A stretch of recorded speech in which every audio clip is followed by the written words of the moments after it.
Dahil nakakaawa ka ngayon, Corolla, lilinisan na kita. Open sesame. Tragis oh. Sumusunod. Voice command yan guys. Open sesame. Ay syempre unang-una, kailangan natin ng water pressure. Natin.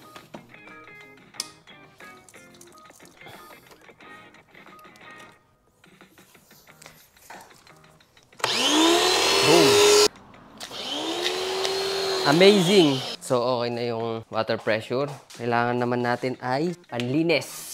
Kailangan natin ng wax syempre.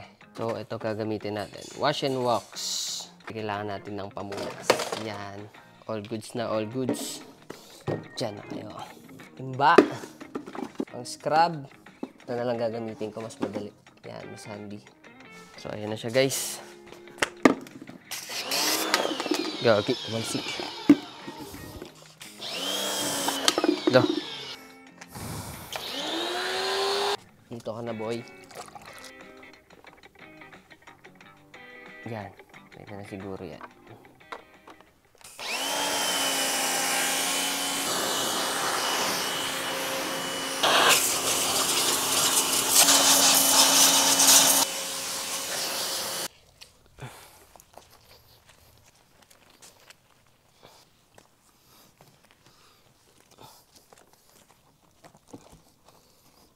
Yo! So guys, tapos ko nang shampooin. Yan, tanggalin lang natin mga tubig-tubig niya ng konti. Tapos, wax na.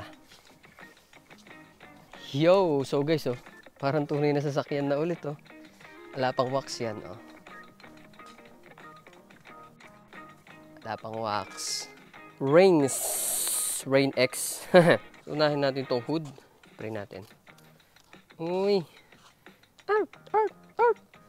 Unas. Ganda, oh. Yo! So, tapos ka nang maipahid yung wax, guys. So, papatuyuin ko muna yung wax, tapos unahin muna natin yung gulong. Lagyan natin ng... Ano bang meron dito para sa gulong? Hey! So, para sa gulong. So, gagamitin natin, guys, to. Megiras. Pum, pum, pum, pum, pum, pum, pum, pum. Pupunasan daw natin, guys. Ay, grabe, oh. Parang brand new. So, hindi pa napupunasan ng microfiber yan, kaya medyo namumuti pa. Punasan na natin. So, yun, tapos na guys, no? May pupuntahan kasi kami guys, kaya hindi ko na masyadong napunasan. Pero, grabe, oh. Kintab to the max. So guys, aalis muna kami. Pupunta kaming Lodi. Hey,